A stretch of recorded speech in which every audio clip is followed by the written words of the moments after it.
வணக்கம். சற்று முன் கிடைக்கப்பெற்ற ஒரு மிக மிக முக்கியமான செய்தி ஒன்று வெளியாகி உள்ளது. திராவிட முன்னேற்ற கழகத்தை போல் குடும்ப கட்சியாக எடப்பாடி பழனிசாமி அவர்கள் அதிமுகவை மாற்றப் போகிறாரா?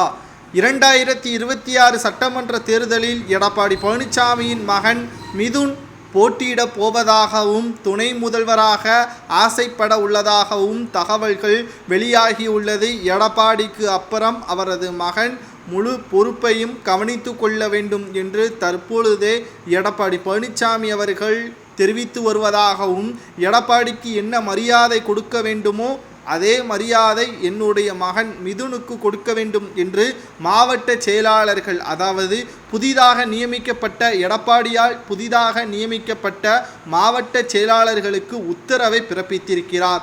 இது மூத்த நிர்வாகிகளுக்கு மிகப்பெரிய ஒரு அதிர்ச்சியை ஏற்படுத்தியிருக்கிறது. அதிமுக உருவானதற்கு நோக்கமே மக்களுக்காக செயல்படக்கூடிய ஒரு கட்சி, ஒரு மக்கள் இயக்கம் என்று கூட கூறலாம். ஆனால் தற்பொழுது எடப்பாடி தன்னுடைய குடும்ப சொத்தாக அதிமுகவை மாற்றி வருவதாக கடும் மோதல்கள் எடப்பாடி மீது முன்னாள் அமைச்சர்களும் மூத்த நிர்வாகிகளும் திரும்பிவிட்டதாக இன்று மிகப்பெரிய அளவிலான அதிமுக அலுவலகத்தில் இரகசிய ஆலோசனை கூட்டம் நடைபெற்றுள்ளது. இதில் எடப்பாடி பழனிசாமி அவர்களுக்கு அதிக அழுத்தத்தை முன்னாள் அமைச்சர்கள் தெரிவித்திருக்கிறார்கள். 2026 சட்டமன்ற தேர்தலில் உன்னுடைய மகனுக்கு சீட் வழங்கக்கூடாது, வழங்குவதற்கு என்ன ஆதாரம் இருக்கிறது, அவர் கட்சிக்காக என்ன செய்தார் என்ற மிகப்பெரிய ஒரு கேள்விகளும் கேட்கப்பட்டுள்ளது. உதயநிதி ஸ்டாலின் அவர்கள் துணை முதல்வராக வந்துவிட்டார், தற்பொழுது எனது மகனும் துணை முதல்வராக வர வேண்டும் என்பதற்காக எடப்பாடி போட்டால் அது அதிமுகவின் தோல்விற்கே மிகப்பெரிய ஒரு அடித்தளமாக அமைந்துவிடும். காரணம், எடப்பாடி ஒன்றும் மக்களாலோ தொண்டர்களாலோ தலைமை பொறுப்பை கொடுக்கவில்லை, இவரா பறித்து கொண்டதுதான்.